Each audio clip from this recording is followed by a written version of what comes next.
लीजिए सुनिए शरद चंद्र चट्टोपाध्याय जी का उपन्यास कमला का चौथा अध्याय। इसके पहले के अध्याय आपको हमारी प्लेलिस्ट से मिल जाएंगे, लिंक आपको आई बटन में मिल जाएगा। दोपहर भर इधर उधर लोगों की भीड़ में और सड़क पर गाड़ी चलाने की सुविधा नहीं थी, कारण पुलिस का बड़ा कड़ा इंतजाम था। लाचार होकर क्षितिज को सड़क छोड़कर भीड़ से बचकर निकलने के लिए अहिरी टोले की एक गली में अपनी मोटर ले जानी पड़ी। रास्ते में कुछ दूर आगे बढ़ते ही क्षितिज ने देखा एक दुकान के सामने लोगों की भीड़ जमा है। क्षितिज ने अपने मन में सोचा, यह तो गंगा किनारे जाने का रास्ता नहीं, फिर यहाँ इतनी भीड़ क्यों है। वह अपनी मोटर की चाल धीमी करके धीरे धीरे आगे बढ़ने लगा। मोटर पर उसका साथी सिर्फ गणेश ही था। उसने सोचा कोई एक्सीडेंट तो नहीं हुआ। आगे बढ़कर क्षितिज ने देखा दुकान के बरामदे में गुलाब सी सुंदरी और नाजुक एक जवान लड़की जमीन पर बेहोश पड़ी है। उसके घने काले केश कमल के फूल पर भ्रमरों की भीड़ के समान चारों ओर बिखरे हुए हैं। चारों ओर रूप राशि का प्रकाश जैसे फैला हुआ है। युवती के मुख पर पानी की छींटें मारी जा रही हैं। उसे मूर्छा आ गई है। क्षितिज के मोटर रोककर नीचे उतरते ही भीड़ में से दो एक आदमी कह उठे, लो लो, एक मोटर गाड़ी भी आ गई। किसी ने कहा, देखो शायद इन्हीं लोगों के घर की औरत हो। लेकिन क्षितिज के भाव भंगी देखकर जब भीड़ के आदमियों को आभास हो गया कि वह औरत इन लोगों के घर की नहीं है, तब चारों ओर से लोग आग्रह करने लगे, कौन है, जान पड़ता है यात्री है। क्यों ना कोई पूछने लगा, क्यों साहब, आपका घर कहाँ है। इस प्रकार के प्रश्नों की झड़ी और शोरगुल से कुछ भी कभी विचलित होकर भीड़ को ठेलते हुए आगे बढ़कर क्षितिज ने जो कुछ देखा उसके शरीर में रोमांच हो उठाया। मनुष्य के शरीर में इतना रूप हो सकता है। तब क्षितिज ने मूर्छित युवती का एक हाथ अपने हाथ में लेकर नाड़ी पकड़कर कुछ गंभीर भाव धारण कहा, कलेजे की कमजोरी के कारण ऐसा हुआ है। भीड़ के भीतर से कई आदमी कह उठे, डॉक्टर है, अच्छा हुआ। भीड़ की ओर देखकर क्षितिज ने प्रश्न किया, इनका घर कहाँ है। यह तो नहीं मालूम, हम नहीं जानते बाबू साहब। अच्छा, तो यहाँ कोई इनका आदमी है, इनके साथ कोई था। फिर उत्तर मिला, कहाँ, कोई भी तो नहीं। कितनी देर से इस हालत में है। उत्तर मिला, यह तो हम नहीं जानते, सड़क के ऊपर पड़ी थी, उठाकर बरामदे में लिटा दिया गया। हम लोग पुलिस में खबर देने का विचार कर रहे थे इसी समय। इसके साथ ही अस्पष्ट से क्षितिज के कानों में यह भनक भी आई कि कौन जाने किस जाति की है, कैसी स्त्री है। एक कोने से एक बेहुदा इशारा भी किसी ने किया। क्षितिज ने युवती के मुख की फिर से देखा। सुंदर निर्मल मुख था, उसके बुरे विचार की झलक भी न थी। क्षितिज का मन कह उठा, जिसका मुख ऐसा सुंदर और निर्मल है, उसका बाजारू औरत होना सर्वथा असंभव है। उसने पुकारा, गणेश। गणेश आगे बढ़ाया, बोला, क्या। क्षितिज ने कहा, चलो मोटर पर इन्हें अस्पताल ले चलते, नहीं तो बेचारी की जान पर आ बीतेगी। हाँ या ना, कुछ भी गणेश के मुंह से ना निकल सका। वह अवाक होकर उस रूप राशि की तरफ ताक रहा था। एकाएक क्षितिज के शब्दों ने चौंका दिया। वह क्या उठा, हाँ चलो। उसके बाद उस विस्मित स्तंभित लुब्ध जनता के बीच से पद्म वन के पद्म पुष्प की तरह उसी रूपवती को दोनों मित्र पकड़कर मोटर पर ले गए। क्षितिज ने मोटर चला दी। उस समय वहां एक प्रकार का शोरगुल फिर होने लगा। रास्ते पर क्षितिज के मन में एक प्रकार की हलचल मची रही। क्या किया जाए, क्या। हरिसन रोड के मोड़ पर होकर क्षितिज की गाड़ी जब दाहिनी ओर के रास्ते पर मुड़कर सीधे सियालदा की ओर चली, तब गणेश कह उठा, यह क्या, कैम्बल अस्पताल चलोगे, मेडिकल नहीं, कॉलेज नहीं जाओगे। क्षितिज को कुछ लज्जा मालूम पड़ी। पहले उसके मुंह से कोई उत्तर ना निकल सका। किसी तरह जबरदस्ती संकोच के भाव को हटा कर कहा, किसी भले घर की औरत जान पड़ती है भाई, चट से अस्पताल ले जाना और फिर वहाँ अकेली छोड़ाना क्या ठीक होगा। इससे तो डेरे पर ले चलना ठीक है। डॉक्टर को बुलाकर दवा का और नर्स रखकर सेवा का बंदोबस्त अभी कर दूंगा। उसके बाद कुछ आराम हो जाने पर पूछकर इसके घर वालों को खबर कर दूंगा। डेरे पर आकर क्षितिज ने दवा और सेवा का पूरा प्रबंध कर दिया। डॉक्टर बुलाया गया, नर्स और नौकरानी भी रखी गई। घर की दूसरी मंजिल पर रोगी के रहने के कारण इष्ट मित्रों की गति नीचे के खंड तक ही रह गई। डॉक्टर आकर कह गया, किसी तरह के मेंटल शॉक के कारण ऐसा हुआ है। एकदम बेहोश नहीं है, बीच बीच में होश आता है और फिर बेहोश हो जाती है। इसी से कोई भय की बात नहीं। उस दिन क्षितिज ने नर्स के साथ सुंदरी के सिरहाने बैठ जागते रहकर ही सारी रात बिता दी। गणेश का वहाँ रात भर रहना असंभव था, कारण प्रेम होने के पहले ही ब्याह होने पर भी उसकी स्त्री जीवित थी। इसके सिवा ब्याह हुए अभी अधिक दिन भी नहीं हुए थे। युवती के सिरहाने बैठे बैठे क्षितिज कितनी बातें सोच रहा था। मन को कल्पना के गुब्बारे पर चढ़ाकर अपने भविष्य को असीम आकाश में छोड़ दिया था। इन दोनों मुंदी हुई आंखों की तरह तह में कौन सा और क्या असीम रहस्य छिपा हुआ है। कब वह रहस्य उसकी प्यारी आंखों के आगे आवेगा। रात भर कल्पना में उसे कितने चित्र दिखाती रही। उस जमाने में राजा महाराजा लोग वन शिकार करने जाते थे, वहां उन्हें कोई सुंदर स्त्री मिल जाती थी और वे उसे अपने घर लाकर ब्याह करके रानी बनाकर अपने पास रखते थे।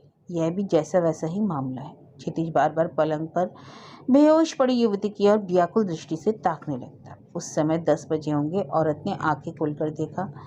नर्स ने आकर चम्मच से थोड़ा सा बेदाना यानी अनार का रस उसके मुंह में डाल दिया। वह औरत अपनी बड़ी बड़ी सरल दोनों आंखों से अत्यंत कुंठित कातर दृष्टि से उस नर्स के मुख की ओर ताकने लगी। इसी तरह कुछ देर ताकते रहने के बाद उसने पूछा, मैं कहाँ हूँ? नर्स ने उसे अधिक बोलने से रोका। बोली, आप अच्छी ही जगह हैं, कोई चिंता न कीजिए। मेरे माता पिता कहाँ हैं? नर्स ने इस प्रश्न का कुछ उत्तर नहीं दिया। उस औरत के संबंध में नर्स को कोई विशेष ज्ञान नहीं था। वह रास्ते से उठाकर लाई गई है, इस घर से अपना कोई संबंध नहीं है, यह हाल नर्स को मालूम ही ना था। क्षितिज थोड़ी दूर पर आराम कुर्सी पर पढ़ा हुआ एक किताब पढ़ रहा था। नर्स ने क्षितिज की ओर एक जिज्ञासा की दृष्टि से देखा। क्षितिज पास आकर खड़ा हुआ। उस औरत ने कहा, यह आपका घर है? क्षितिज ने कहा, हाँ। मेरे माँ बाप कहाँ गए? मुझे नहीं मालूम, पता लगाकर खोज करके आपको बताऊंगा।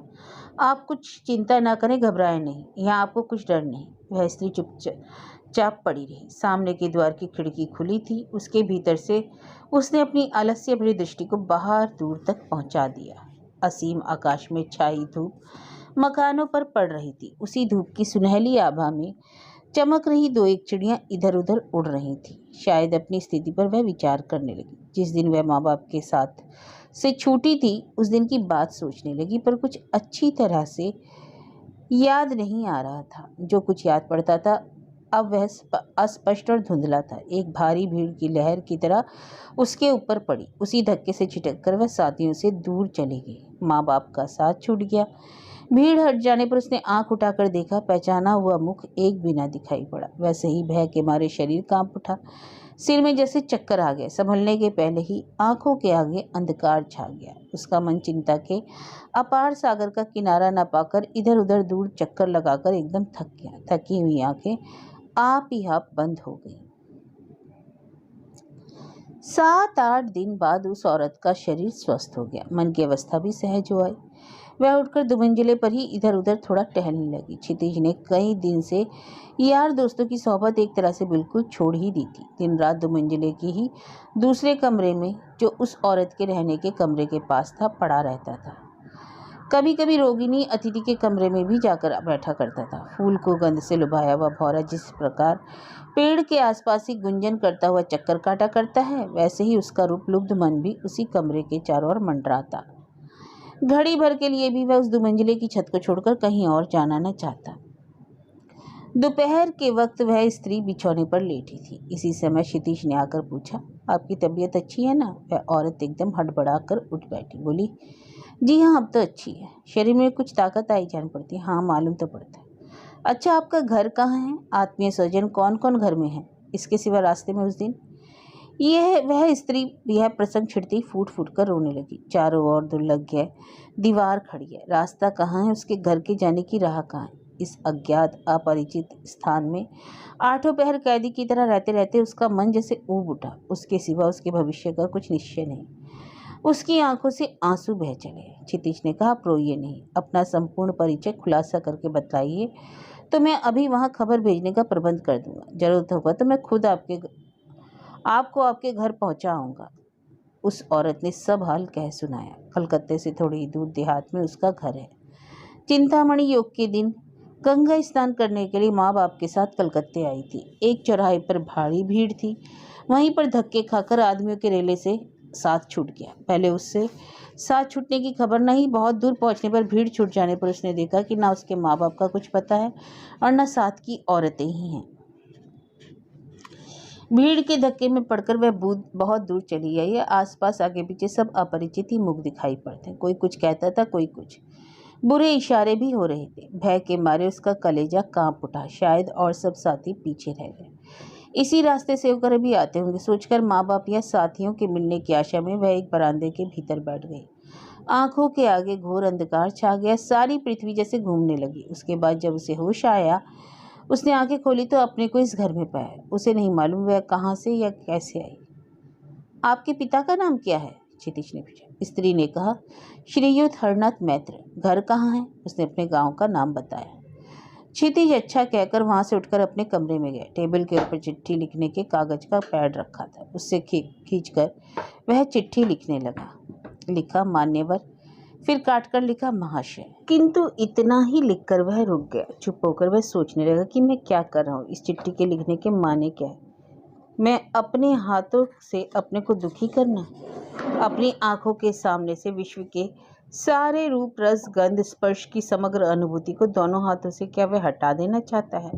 अपने आनंद की ज्योति क्या वह अपने हाथों से बुझा देगा। यह ख्याल आते ही उसका हृदय बांध से बिंधे हुए घायल मृग की तरह छटपटाने लगा। ना, यह चिट्ठी उससे तो नहीं लिखी जाएगी। यह तो वह अपना मृग बाण आप ही अपने हाथों से दूसरे को सौंपने जा रहा है। वह आकाश पाताल ना जाने क्या क्या सोचने लगा। वह औरत उसकी कोई नहीं, किसी दिन उसे पा सकेगा, अपनी बना सकेगा, यह भी उसने जाना नहीं। इसके साथ ना आलाप है न परिचय। अभी तक उसने किसी दिन अपने जी के, अपने हृदय की एक बात भी उससे नहीं कही। फिर लेकिन तो भी इस तरह केवल आंखों के सामने बने रहने में ही तो सुख है। इस मकान में एक ही जगह दोनों आदमी हैं। वह जब चाहे उसे देख सकता है, उससे वार्तालाप कर सकता है। वह इतना ही चाहता है, इतने में ही तो संतुष्ट है। यह पास रहे चाहे ना, उस तक पहुंच होना ही बहुत बड़ी बात है। इसी में बड़ा सुख है। यह सुख क्या छोड़ा जा सकता है? परंतु चिट्ठी ना लिखेगा तो करेगा क्या? किसी गैर की, अपरिचित भले आदमी की जवान लड़की को जबरदस्ती उसकी इच्छा के विरुद्ध रखना भी तो पाप है। ऐसा करने का अधिकार उसे नहीं है। राजद्वार और समाज में भी तो उसका यह बुरा काम समझा जाएगा, दंडनीय माना जाएगा। अच्छा, इसके साथ अगर वह ब्याह कर ले, यही ठीक है। मगर वह ब्याही है या कुंवारी है तो उससे पूछा नहीं जा सकता। जान पड़ता है ब्याह भी नहीं हुआ। बिहाई होती तो मांग में सिंदूर की लाली तो अवश्य ही नजर आती। मांग में सिंदूर तो नहीं दिखाई पड़ता। उसे लगा यह तो फिर उसकी यह आशा दुराशा नहीं हो सकती।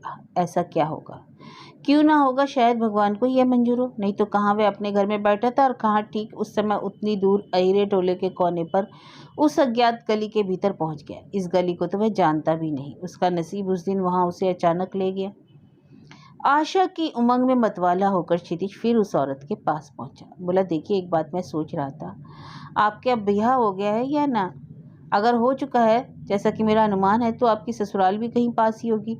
क्यों ना फिर आपके स्वामी को ही। ये शब्द सुनते ही उसने खूब डरते डरते ही कहा। उसे पूर्ण विश्वास था कि इसके उत्तर में वह सुनेगा, मेरा ब्याह नहीं हुआ। एकाएक इतनी सियानी लड़की से उसका ब्याह हुआ है कि नहीं प्रश्न करना ठीक भले आदमियों की सी बात ना होगी। यह सोचकर ही उसने इस तरह घुमाकर यह प्रश्न किया था। किंतु इसके उत्तर में जब उसने सुना कि उसका ब्याह हो गया है और स्वामी जीवित है तो उसका अजीब हाल हो गया। उसकी कल्पना का गुब्बारा कठिन सत्य के पहाड़ से टकराकर चूर चूर हो गया। हाय, उसकी आशा का दीपक उत्तर की आंधी के एक झोंके में ही बुझ गया। दम बर्बाद अपने को संभाल कर क्षितिज ने फिर पूछा, देखिए, कई दिन से आप मेरे डेरे में हैं। उधर आपका पता न लगने से चारों ओर ढूंढ मची होगी।